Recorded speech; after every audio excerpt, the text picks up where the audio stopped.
할렐루야. 지난 주일 성령 감리 주일이었고요. 오늘은 성령 강림 후 첫째 주일입니다. 지난 주일은 성령과 하나님의 영과 성령 강림 사건에 대해서 큰 그림을 보여드렸습니다. 오늘은 성령 강림 사건 후 전개되는 사도들의 사역을 보여주는 사건이 오늘 본문으로 삼았습니다. 오늘 사도행전 3장은 사도들의 첫 번째 이적 이야기입니다. 물론 예수님의 승천도 그렇고 성령 강림 사건도 그렇고 또 3,000명이 한꺼번에 회개한 베드로의 설교도 이적입니다. 또 신도들이 모여서 자신들의 모든 걸 내놓고 유무상통했던 공동체를 이룬 것도 이적이죠. 어떤 초월적 힘이 우리 일상생활 속에서 실체를 드러내는 것, 우리는 그것을 이적이라고 부릅니다. 하지만 오늘 읽은 이 이야기를 보통 사도행전에 나오는 첫 번째 이적 이야기라고 흔히 부릅니다.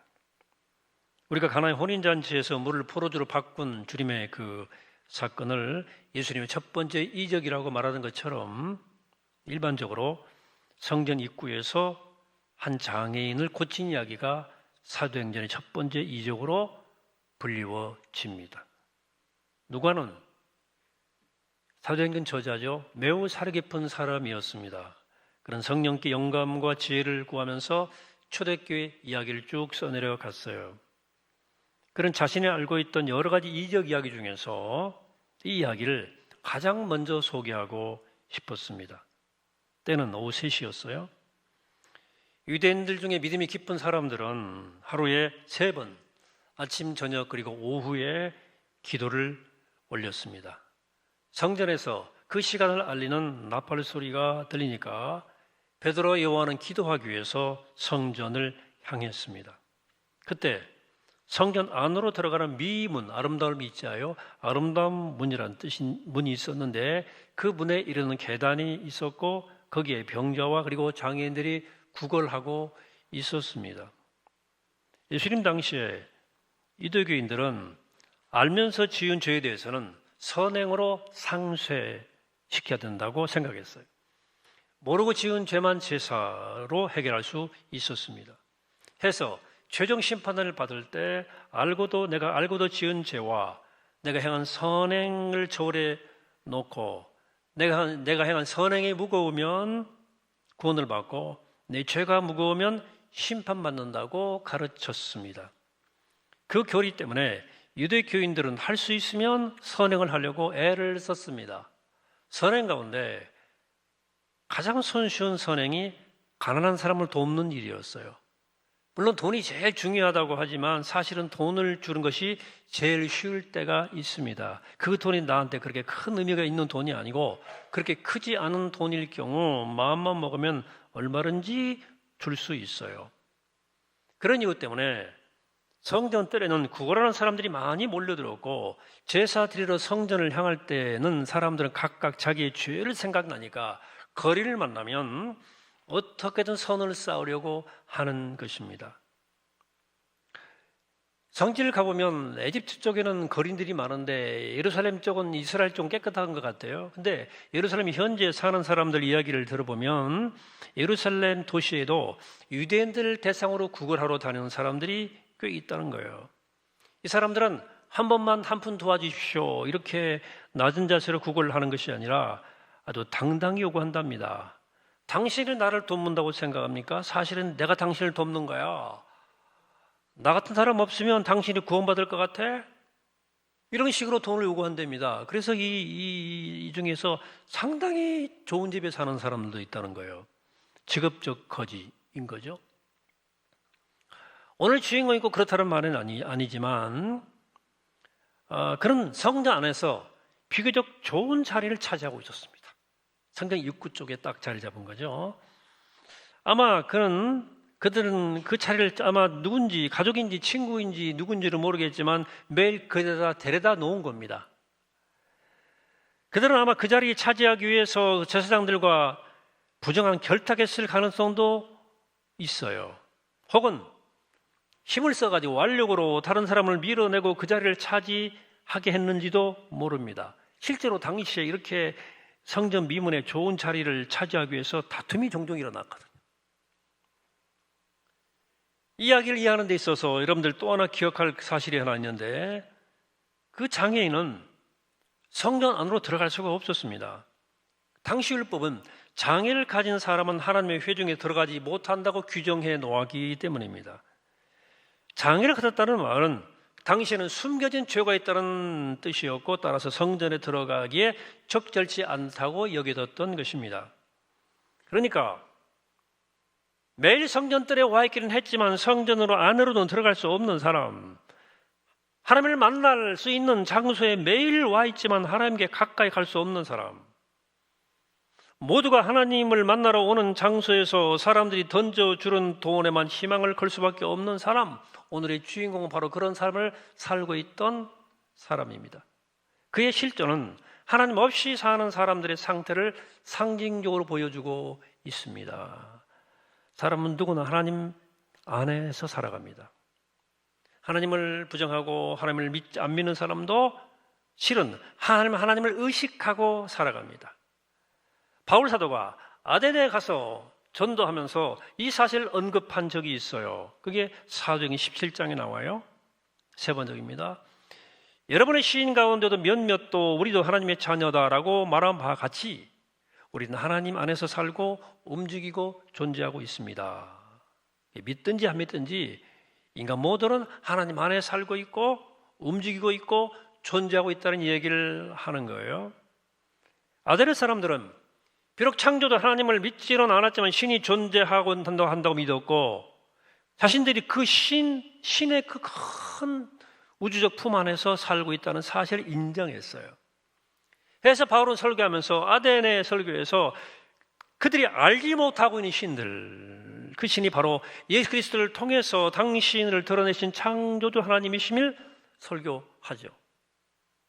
다윗은 하나님께 대해 묵상하는 가운데 그 사실을 깨닫고 시를 썼죠. 그게 시편 139편입니다. 그 시편에서 다윗은 우리는 하나님의 의에 지어졌고 그분의 품 안에 살고 있다 고백하면서 하나님은 우리의 존재의 깊은 것까지를 다 알고 계시고 우리의 세포 하나하나를 다 헤아리고 계신다. 우리의 생각도 생각의 한자락도 다 알고 계신다고 고백합니다. 그분은 너무도 큰 분이어서 우리가 그분의 품을 도저히 벗어날 수도 없고 그분의 낯을 피할 수도 없다고 고백하면서 이렇게 고백하죠. 7절에서 내가 주영을 떠나 어디로 가며 주 앞에서 어디로 피하리까? 하나님의 낯을 피할 방법이 없다는 거예요. 그분이 온 우주 안에 가득하기 때문에 그분을 피할 수 있는 방법, 유일한 방법, 그분을 무시하는 것밖에 없어요. 물속에 살고 있는 물고기가 세상은 물이 없다 생각하며 사는 것과 마찬가지예요. 물속에 있으면서 물이 없대. 하나님이 없다고 생각하는 것은 온 세상에 가득한 하나님의 신비에 눈을 감고 사는 겁니다. 그래서 그 모든 것은 우연의 결과일 뿐이라고 생각합니다. 모든 것은 물질 안에서 일어나는 변화라고 생각합니다. 모든 것은 우연히 발생하는 것이고 어떤 존재도 목적이나 의미는 같은 것은 없다. 이렇게 생각합니다. 종교라고 하는 것은 이렇게 그냥 우연인, 의미 없는 세상에서 어떻게든 의미를 찾으려는 인간의 몸부림쯤으로 생각합니다. 영적인 것, 초월적인 것, 절대적인 것에 대한 갈망은 의미 없어 보이는 이 세상에 의미를 부여하고픈 인간의 욕망쯤으로 생각해요. 그거 다 쏠이다. 물질이 전부 다야. 물질밖에 없다 생각하는 사람은 이 기적 같은 이 한 번의 인생을 행복하게 하는, 복되게 하는 길은 물질에 있다고 생각합니다. 내 인생을 안전하고 행복하게 만들어줄 수 있는 것은 육체적인 건강과 물질적 축복의 풍요에 있다고 생각해요. 다 그렇게 생각합니다. 그것을 확보하기 위해서는 자신의 노력과 어느 정도의 운이 따라줘야 된다. 계속 점을 보는 거야. 운이 있는가 없는가. 노력과 운. 그렇게 해서 어느 정도 성취했다 싶은 사람들은 자만심과 교만에 꼭 빠지죠. 그러지 못한 사람은 분노를 쌓기도 하고 낙심하고 자포자기하기도 합니다. 자, 어쨌든 이러든 저러든 많은 걸 성취해서 교만해진 사람이든 실패, 자포자기에 빠진 사람이든 결국은 불행스러운 쓴맛을 맛보게 된다는 것은 똑같습니다. 교만에는 반드시 타락과 권태가 따라오게 돼 있어요. 교만의 끝은 패망이에요. 자포자기는 사람을 절망케 해요. 깊은 늪에 빠지게 합니다. 그러니까 하나님으로 충만한 세상을 물질로 축소시키고 영적인 존재를 육체적 존재로 축소시키고 일상 속에 가득한 신비를 우연으로 환치시키고 사명에 따라 살아갈 인생을 성공을 추구하며 살도록 하는 삶으로 뒤바꿔 놓음으로써 이르게 되는 자리는 결국 깊은 권태감과 환멸과 절망밖에 없습니다. 꼭 그렇게 해봐야 알겠습니까? 결론은 그거예요. 성전에 이르는 문에 누워 지나가는 예배자들에게 구걸을 하고 있던 그 사람은 아마 낙심하고 자포자기 상태에 빠졌을지 모르겠습니다. 어쩌면 그런 앵벌이를 당하고 있을지 모르겠어요. 앵벌이를 당하고 매일 그를 데려놓는 사람들이 구걸해서 번 돈을 나중에 오후에 정리해서 칼취했을지도 모르겠습니다. 해서 그런 자신을 장애인으로 태어나게 만든 부모를 원망했을 것이고 부모의 죄로 인해서 자신에게 무거운 장애 형벌을 보여준 하나님에게도 분노했을 것이고 자신의 무력함을 이용해서 돈벌이 수단으로 삼고 있는 사람들에게도 분노를 쌓았을 것입니다. 그러나 무력한 자신으로서는 그 운명을 어찌할 수가 없었어요. 그런데 제사드리러 성전에 온 사람들은 그의 처지에 아무 관심이 없어요. 쳐다보지도 않고 그냥 동전 툭 몇 푼 던져주는 것으로 다 합니다. 오늘 그 상황 가운데 그 사람 곁을 베드로와 요한이 지나가요. 이 대목을 묘사하면서 이렇게 누가는 씁니다. 3절에 그가 베드로와 요한이 성전에 들어가려 함을 보고 구걸하거늘 베드로가 요한과 더불어 주목하여 이르되 우리를 보라 하니, 여기 보라, 주목하다, 보거라 세 번 나오는데 여기서 주목하여란 표현, 주목할 필요가 있습니다. 여기 사용된 헬라어 아테니저는 깊이 응시하는 걸 말합니다. 깊이, 그냥 보는 게 아니에요. 상대방의 내면을, 속사정을 알아보려는 깊은 눈길을 뜻합니다. 베드로는 그 사람의 외적 장애, 그 초라함만 본 것이 아니라 하나님 앞에까지 왔지만 하나님께 다가갈 수 없는 그의 절망의 상태를 꿰뚫어 본 겁니다. 그 절망이거든요. 그의 내면에 있는 그 영적인 어둠과 절망과 한숨과 분노를 보았습니다. 그리고 말을 건네요.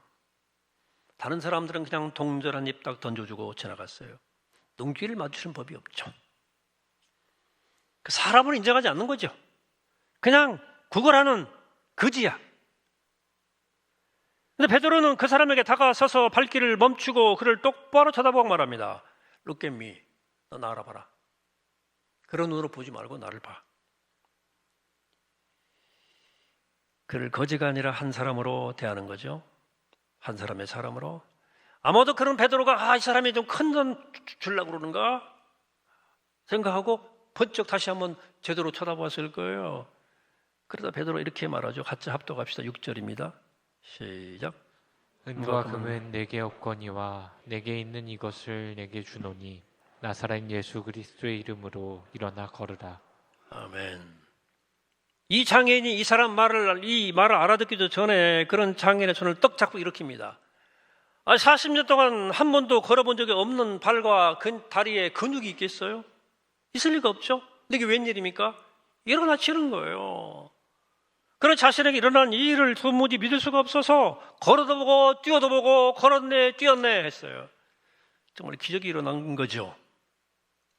그러니까 온전히 치유된 것을 보자 베드로와 요한은 몸을 돌려 성전 안으로 들어갑니다. 예수님도 이적이 일어났을 때 사람들이 자신을 주목하면 사라지셨죠. 왜? 그 이적을 통해서 자신이 아니라 하나님을 보게 하기 위해서 그러신 거예요. 베드로 요한도 그랬어요. 그러자 이 사람의 베드로와 요한이 주의를 따라 성전에 들어갑니다. 오후 3시쯤 되었으니까 그때까지 돈을 모았으니까 돈을 꽤 모았을 겁니다. 그러나 그를 떠보지도 않고 그 모든 걸 내버려 두고 성전 안으로 따라 들어갑니다. 그리고 성전에서 생전 처음 제사를 드리게 된 거예요. 그 감사와 감격이 얼마나 컸을지 짐작이 되시겠습니까? 그런 육체적인 장애를 벗고 건강하게 회복되었다는 기쁨도 있었지만 영원히 회복되었다고 하는, 하나님을 뵐 수 있게 되었다고 하는 사실이 너무도 기뻤습니다. 오늘 본문의 이야기는 부활 승천하신 그 예수께서 1장이 쭉 나왔어요. 2장이 쭉 나왔고 성령을 통해서 우리 가운데 여전히 활동하신다는 사실을 전해주고 있습니다. 이것이 이 이적 이야기를 전하는 누가의 의도입니다. 승천하신 예수 그리스도는 우리로부터 멀리 떠나가신 분이 아니란 사실을 말하고 싶은 거예요. 성령을 통해서 그 주님은 다시 오셔서 이제 그 주님이 하셨던 일을 사도들을 통해서, 그리고 믿는 이들을 통해서 계속 하신다는 거예요.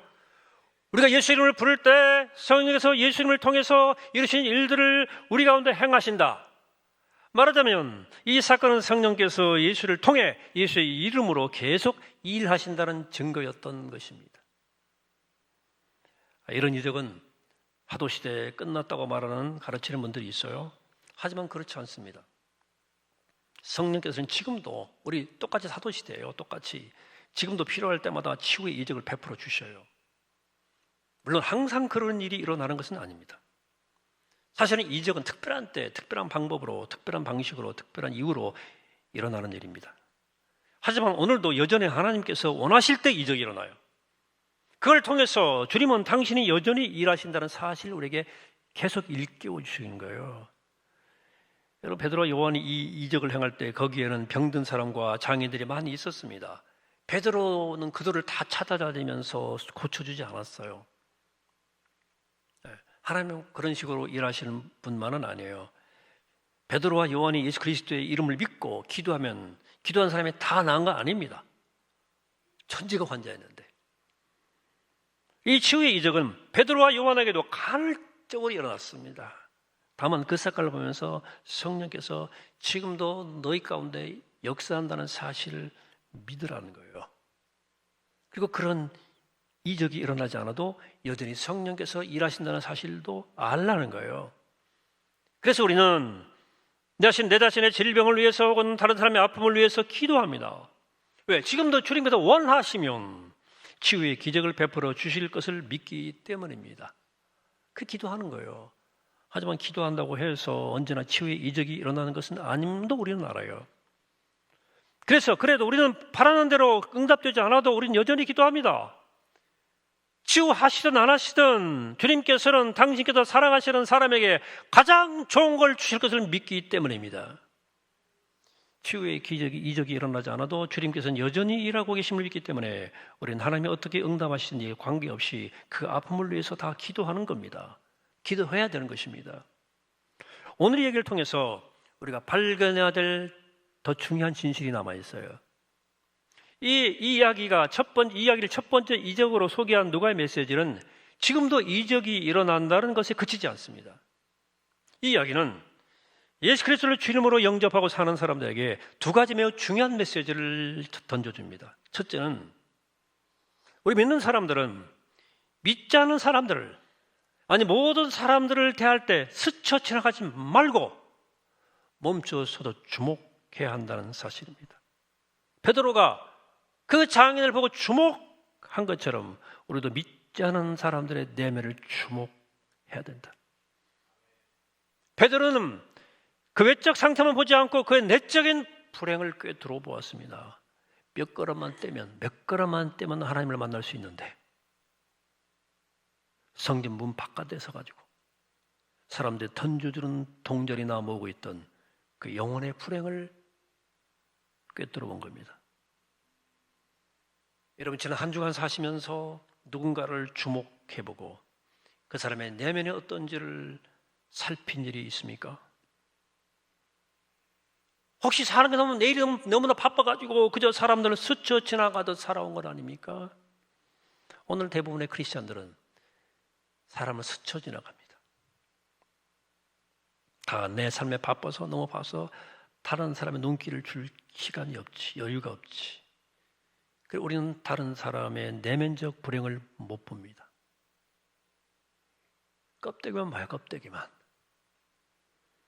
그래서 뭔가 있다 싶으면 정죄 하나 막 높여줘. 대단하시네요. 별것 없다 싶으면 아주 무시하고 쌩까고 경멸해요. 여러분, 예수 믿는다는 말은 하나님 마음을 품는다는 말입니다. 하나님 마음을 품는다는 말은 모든 생명을, 하나님의 창조물을, 모든 사람을 그 절대값으로 대한다는 말입니다. 누구를 대하든 최선의 존중으로 대한다는 뜻입니다. 누구를 만나든 나 자신의 유익을 위해서 상대를 이용할 가치로 대하는 이 세상 한복판에서 믿는 사람은 그 사람의 유익을 위해서 내가 무엇을 줄 수 있을까 생각을 찾는 거죠. 그러니까 허둥대고 스쳐 지나갈 수가 없고 차분히 눈을 마주하고 주목해서 매일 만나는 수많은 사람들 가운데 한 사람이라도 제대로 보고 그 사람의 내면을 보려고 하는 겁니다. 왜? 우리 가운데 있는 하나님 마음 때문에 그러는 거예요. 하나님 마음을 품었기 때문에. 둘째, 이 이야기는 우리에게 나에게 다른 사람에게 줄 무엇이 있는가라고 묻고 있습니다. 그 장인은 베드로에게 돈을 원했어요. 하지만 베드로에게는 그에게 줄 돈은 없었습니다. 아니, 돈은 있었는데 그의 필요가 돈에 있지 않다는 사실을 알았을지도 모르겠어요. 베드로에게는 돈과 비교할 수 없는 강력한 것이, 귀한 것이 있었습니다. 예수 그리스도의 이름입니다. 그를 변화시킨 그 이름, 그를 새롭게 한 그 이름, 그에게 영원한 소망을 가지게 한 그 이름, 예수 이름이 베드로에게 있었습니다. 그 이름은 금보다, 돈보다, 권력보다, 명예보다 더 강력한 것이었습니다. 여러분, 모든 이름에는 파워가 있어요. 능력이 있습니다. 그렇죠? 어떤 사람의 이름에는 좀 능력이 좀 크고 어떤 사람의 이름은 능력이 좀 작죠. 사회적 위치 때문에. 여러분, 갑자기 혼자 청와대에 들어가려고 따복따복 걸어가시면 경호원들이나 경찰들이 지휘자할 겁니다. 그때 대통령 초청장 딱 들고 딱 있으면 쌓이는, 여러분 깍듯한 대우를 받을 거예요. 저도 대통령 초청으로 청와대 갔는데 정말 대우가 깍듯하더만. 한나라 대통령의 초청으로 이름에 이만한 능력이 있다면 천지를 창조하시고 또 부활 승천하셔서 하나님 우편에 계신 예수 그리스도의 이름에는 얼마나 큰 능력이 있겠습니까? 그 이름의 능력으로 악한 영이 쫓겨납니다. 그 이름의 능력으로 육체의 질병이 떠나가고 장애가 사라집니다. 그 이름의 능력으로 나를 얽어매고 있던 죄의 힘이 무력해집니다. 그 이름의 능력을 믿고 의지할 때 온 우주의 주인 되신 하나님께서 우리의 기도를 들으십니다. 그래서 우리는 예수 그리스도의 이름을 부르면서 하나님께 기도하는 거예요. 여러분, 온 우주의 주인 되신 그 하나님 앞에서 나라는 존재가 얼마나 초라한 존재겠습니까? 그 하나님께 어떻게 우리가 감히 나갈 수 있겠습니까? 그러나 우리는 예수 그리스도의 이름으로 담대히 하나님 앞에 나아가 우리의 바람과 소망을 하나님께 구합니다. 그리고 우리는 예수 그리스도의 이름으로 모여서 이렇게 교회를 이루는 것입니다. 그리고 마침내 우리는 예수의 이름을 능력을 힘입어서 결국 다 하나님의 나라에 도달하게 될 줄로 믿습니다. 여러분들 이 이름이 있어요. 이름의 능력을 믿으십니까? 우리 심집사님이 혼자 아멘하신 것 같아요. 예수 이름을 부를 때 주님이 성령을 통해서 우리와 함께 하시는 것을 알고 있고 믿고 있고 경험하고 계십니까? 베드로가 그 장애인에게 나에게 은과 금은 줄 것이 없으나 나를 구원하신 예수 그리스도의 이름을 너에게 주겠다고 담대히 말하셨던 것은 그 이름의 능력을 경험했기 때문입니다. 베드로도 처음에는 주님이 그런 분인 줄 몰랐어요. 주님이 그냥 유다 백성을 해방시킬 메시아인 줄로 생각했지 온 인류의 구원자이시며 온 우주의 통치자라는 사실을 알지 못했어요. 그래서 그는 참담한 실패를 경험했고 우여곡절을 통해서 그런 예수님의 부활과 승천과 그리고 성령 합림 사건을 경험하고 예수 그리스도의 이름의 능력을 알게 됩니다. 그래서 그는 그 이후에 이적 이후에 한 설교에서 이렇게 설교합니다. 사도행전 4장에서 다른 이로서는 구원을 받을 수 없나니 천하 사람 중에 구원을 받을 만한 다른 이름을 우리에게 주신 일이 없습니다. 혹시 여러분은 오늘 본문의 주인공처럼 하나님 앞에 살고 있으면서도 하나님을 외면하고 마치 하나님 없는 것처럼 살고 있는 것 아닙니까? 하나님 없는 것처럼 마치 하나님의 가득 찬 이 세상을 물질만의 세상으로 축소해버리고 신비로 가득 협찬 충만한 세상을 우연으로 치부하고 영적인 차원에는 눈 감고 자신의 노력으로 믿을 얻을 수 있는 물질에만 희망을 두는 것 아니냐. 우리 희망은 어디 있어요? 여러분, 하나님의 사회를 맡고 있는 것은 무엇입니까? 그것이 이익일 수도 있고 내 고집일 수도 있고 두려움일 수도 있고 거만할 수도 있어요. 그에 모시던 고개를 들어서 예수 그리스도의 이름을 부르시기를 바랍니다. 그 이름의 능력으로 떨치고 일어나서 하나님께로 터닝, 돌아서시기를 바랍니다. 여러분, 돌아서셔야 됩니다. 하나님 앞에 살면서 지척에 있으면서 하나님 없이 사는 그 아슬아슬한 고개에서 벗어나야 됩니다. 야, 그만 고개하라고. 너무 아슬아슬하잖아. 그건 어렵지 않습니다. 그 이름이 들려올 때 그 이름의 능력을 믿고 일어서기만 하면 돼요. 그럼 일어서지는 거야. 그러면 새로운 세상이 열립니다. 우리는 이미 우리 가운데 많은 사람들이 그리스도 이 이름의 능력을 경험한 사람들입니다. 그 이름으로 그 이름의 능력으로 죄사함을 받고 용서를 받고 하나님의 자녀가 되는 은총을 경험했습니다. 그 이름의 능력으로 때로 질병을 치유받기도 하고 벗어날 수 없는 죄에서 벗어났습니다. 그 이름의 능력으로 희망할 수 없는 상황에서 여전히 희망을 붙들고 살아갑니다. 그 이름의 능력을 우리가 알기 때문에 이 생을 마칠 때 아무 두려움 없이 하나님께 나갈 수 있는 것입니다. 사랑하는 여러분, 그 이름을 알게 하신 그 능력 있는 이름을 주신 하나님께 감사하기를 바랍니다. 그 이름의 능력이 우리 가운데 살아있어서 언제나 살아있게 되기를 축복합니다. 그럴 때야 우린 비로소 그 이름을 전해줄 사람이 없는가 있는가를 주위를 돌아보게 되는 거예요.